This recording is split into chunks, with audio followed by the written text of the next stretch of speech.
Hello students, हम मनु श्रीवास्तव स्वागत करते हैं आपका सिलेक्शन धाम पर। और जैसा कि आपको पता है, ये हमारी रेगुलर वोकैब सेशन है और आज हम लोग करने वाले हैं सिनोनिम्स। जी हाँ, सिनोनिम्स अर्थात पर्यायवाची शब्द, और जो कि बहुत बहुत ज़्यादा मायने रखते हैं आपको अच्छा स्कोर करवाने में आपके इंग्लिश के पेपर में। तो चलिए फिर शुरू करते हैं कि हम लोग कौन कौन से सिनोनिम्स आज पढ़ने वाले हैं, उन्हें सीखने वाले हैं और अपना स्कोर बढ़ाने वाले हैं।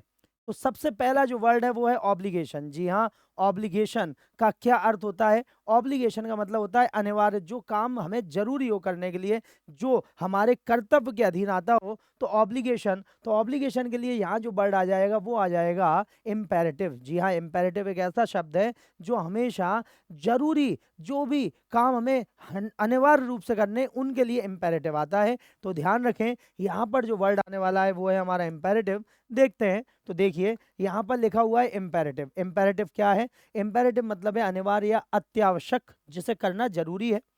तो ऑब्लिगेशन के लिए ड्यूटी या रिस्पॉन्सिबिलिटी हम यहाँ पर यूज कर सकते हैं। Something by which a person is bound to do certain thing. दायित्व जैसे हम बोलते हैं, क्या बोलते हैं? दायित्व बोलते हैं। उसके बाद है लूप होल्स। जी हाँ, लूप होल्स मीन्स क्या होगा? लूप होल मीन्स क्या होगा? लूप होल मतलब होता है कमी, किसी चीज में जो कमी होती है उसी को हम लूप होल्स बोलते हैं। तो टेक्निकलिटी और गैप जैसे हम बोलते हैं, एंड एम्बिग्यूटी और इनएडिक्वेसी इन द लॉ और अ सेट ऑफ रूल्स, बचाव का रास्ता। क्या बोलते हैं इसे? बचाव का रास्ता जो आएगा उसके लिए आएगा लूप होल। उसके बाद है डिस्चार्ज। जी हाँ, डिस्चार्ज का मतलब होता है किसी चीज को स्त्रावित कर देना, बाहर निकाल देना, उसके लिए आएगा डिस्चार्ज। तो आउटपोर और emit, the action of releasing a liquid gas और अदर सब्सटेंस, जिसे हम बोलते हैं साफ करना या स्त्राव करना। ठीक, चलिए उसके बाद है क्वाइटस। जी हाँ, so what is the mean of coitus? Coitus का मतलब होता है शांत हो जाना, मृत्यु हो जाना, स्वर्गवास हो जाना। उसके लिए हम क्वाइटस का यूज करते हैं। तो डिमाइस और पासिंग, तो समथिंग दैट कॉजेज दैट, अर्थात जब मृत्यु हो जाए किसी की तो उसी को हम बोलते हैं क्वाइटस। क्या बोलते हैं? क्वाइटस। तो आप इन्हें ध्यान रखिए, जल्दी से इनका स्क्रीनशॉट ले लीजिए और फिर हम लोग आगे की स्लाइड पर बढ़ते हैं। नेक्स्ट है फैडिश। जी हाँ, so what is the mean of faddish? अब FADDISH, फैडिश। तो फैडिश के लिए हम ध्यान रखेंगे, फैडिश का अर्थ होता है फैशनेबल। जी हाँ, फैशनेबल। फैशनेबल, जो चीज इस समय वेग में है, जो इस समय प्रचलन में है, उसी को हम फैडिश बोलते हैं या फैशनेबल बोलते हैं। तो देखते हैं कि क्या क्या इनके अर्थ आ रहे हैं। तो फैशनेबल आ गया सबसे पहले, प्रचलित आधुनिक प्रणाली के अनुकूल जिसे हम बोलते हैं, वही हमारा फैशनेबल होता है। क्या होता है? फैशनेबल होता है। तो फैडिश के लिए ट्रेंडी आ जाएगा और मॉडिश आ जाएगा। अब fashionable but not likely to stay, fashionable for a long time, वर्तमान में लोकप्रिय लेकिन अक्सर अस्थायी, जैसे हम बोलते हैं, वही वर्ड है। उसके बाद है unpopular. So what is the mean of unpopular? तो डिटेस्टेड और अनइम्पॉर्टेंट। डिटेस्टेड और अनइम्पॉर्टेंट, नॉट लाइक और एंजॉय बाय मैनी पीपल, अलोकप्रिय जैसे हम बोलते हैं, वही हमारा अनपॉपुलर होता है। उसके बाद है फोनी। सो what is the mean of Fani? Fani का मतलब होता है डुप्लीकेट, अर्थात जाली, जो चीज बोगस है उन्हीं के लिए आएगा। तो फोनी का हो जाएगा bogus. Sham, represented as real but actually false, जाली या नकली, जैसे फेक करेंसी, तो इट इज कॉल्ड फोनी। ठीक, उसके बाद है बार्ज। तो भाई बार्ज का क्या अर्थ होता है? बार्ज का अर्थ होता है, देखिए अगर वर्ब है बार्ज, तो इसका अर्थ होता है कि लोगों को ढकेलना, बाहर की ओर निकालना, उन्हें पुश करना, उसके लिए भी बार्ज आता है। He barge me out of the gate, तो उसने मुझे बाहर की ओर धकेल दिया। ठीक, और यहाँ पर बार्ज जो है ये नाउन है, इसका मतलब होता है बड़ी नाव। जी हाँ, जिस पर पैसेंजर या सामान को लादा जा सकता है, उसी को हम बार्ज कहते हैं। तो फ्लैट बोट या वेरी जैसे हम बोलते हैं, long narrow boat with a flat bottom that is use for carrying goods और पीपल ऑन अ कैनाल और रिवर। ठीक है, तो यहाँ पर हम ध्यान रखेंगे वेरी और बार्ज। ठीक, चलिए तो जल्दी से जरा इसका स्क्रीनशॉट ले लीजिए। हाँ, हम हमेशा आपसे एक बात बोलते हैं कि अगर आप वीडियो नहीं देखेंगे तो उसका जो प्रोनंसिएशन है वो आपको नहीं आएगा। दूसरी बात ये है कि जो मीनिंग हम आपको बताते हैं, जिस तरीके से बताते हैं, आप उसे याद नहीं कर पाएंगे। तो इसलिए वीडियो को पूरा देखिए और स्क्रीनशॉट ले लीजिए। अगर आप नहीं लिख पा रहे हैं, वैसे आप कोशिश कीजिए कि आपको हमारे साथ साथ ही लिखना है और उन्हें सुनते रहना है। नेक्स्ट है थ्रिफ्टी। जी हाँ, so what is the mean of thrifty? Thrifty हम लोग कई बार कर चुके हैं थ्रिफ्टी।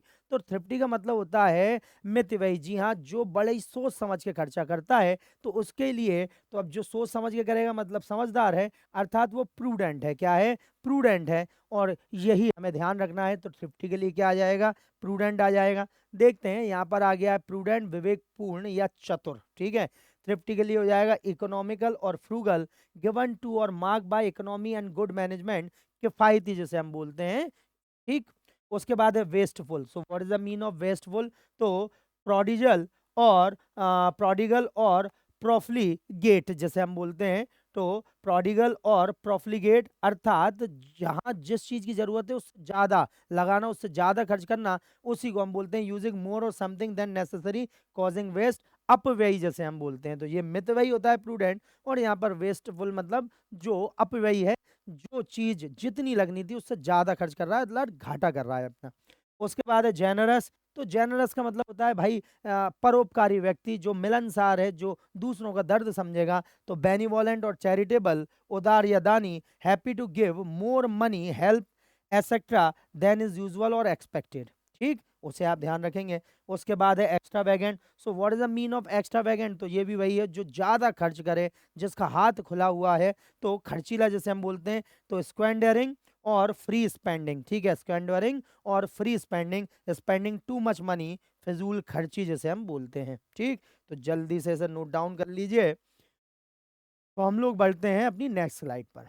उसके बाद है एलुसिडेट। जी हाँ, एलुसिडेट मीन्स क्या होगा?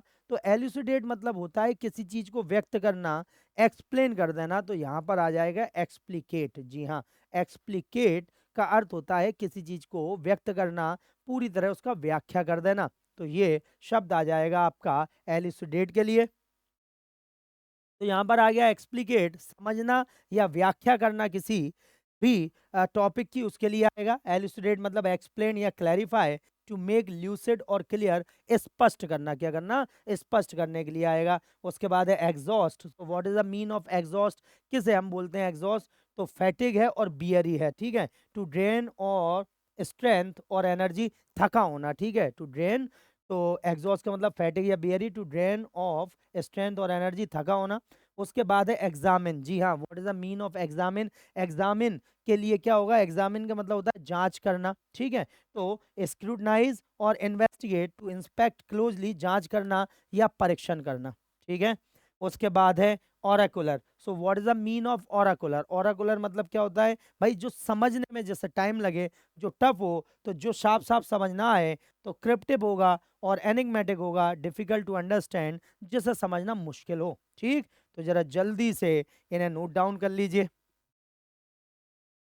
उसके बाद है क्रेवन। जी हाँ, सो क्रेवन मीन्स क्या होगा भाई? क्रेवन का मतलब होता है डरपोक। जी हाँ, कायर। तो यहाँ पर एक वर्ड जो आ रहा है वो आ रहा है कॉवर्डली। जी हाँ, कायरता से उसी को अपन बोलते हैं क्रेवन के लिए कॉवर्डली। तो आगे बढ़ते हैं और देखते हैं कॉवर्डली के लिए क्या आ रहा है। तो कायर शब्द आ गया है, जो हमने आपको बताया था। ठीक है, जिसमें साहस ना हो, बुजदिल हो जो। तो क्रेवन मीन्स टिमोरस और पुसी लैनिमस। ठीक है, तो पुसी लैनिमस या फिर टिमोरस, ये दोनों वर्ड आएगा। कंटम कंटेम्पटिवली लैकिंग करेज, कॉवर्डली डरपोक, साहस की कमी होना, यही कहलाता है क्रेवन के लिए। उसके बाद है बोल्ड। तो बोल्ड का मतलब होता है बहादुर। तो वैलियंट या फियरलेस, नॉट हेजिटेटिंग और fearful in the face of actual और पॉसिबल डेंजर, और रिवर्ब डिलेड, साहसिक या निडर जैसे हम बोलते हैं, यही शब्द इसके लिए आएगा। उसके बाद है, ठीक है, अनबेस्ड। ठीक है, तो इसके लिए क्या आ जाएगा भाई? अनअबेस्ड मीन्स क्या होगा? तो इसके लिए हो जाएगा अनअशेम्ड और शेमलेस मतलब जिसमें शर्म ना हो, बेपरवाह, बेझिझक हो। तो without any worry about possible criticism और एम्बेरसमेंट। ठीक है। उसके बाद है Gallant. So what is the mean of Gallant? किसे अपन बोलते हैं? गैलेंट का मतलब बहादुर होता है। तो वैलरस हो जाएगा और करेजियस हो जाएगा, showing no fear of dangerous और डिफिकल्ट थिंग्स। ठीक, तो जरा जल्दी से इसे नोट डाउन कर लीजिए आप। और इस तरीके से आज हमने अपना एक और वॉकअप सेशन कंप्लीट किया। और आप ध्यान रखेंगे कि अगर आप ये वॉकेबलरी हमारे साथ रेगुलर याद करते हैं, इनका रिवीजन करते हैं, वीकली इन्हें रिवाइज करते हैं, मंथली इन्हें रिवाइज करते हैं, तो आपका स्कोर आगे बढ़ने से कोई नहीं रोक सकता। तो बस फिर हम लोग मिलते हैं अपने नेक्स्ट वीडियो में। जब तक अपना ध्यान रखिए। जय हिंद, जय भारत।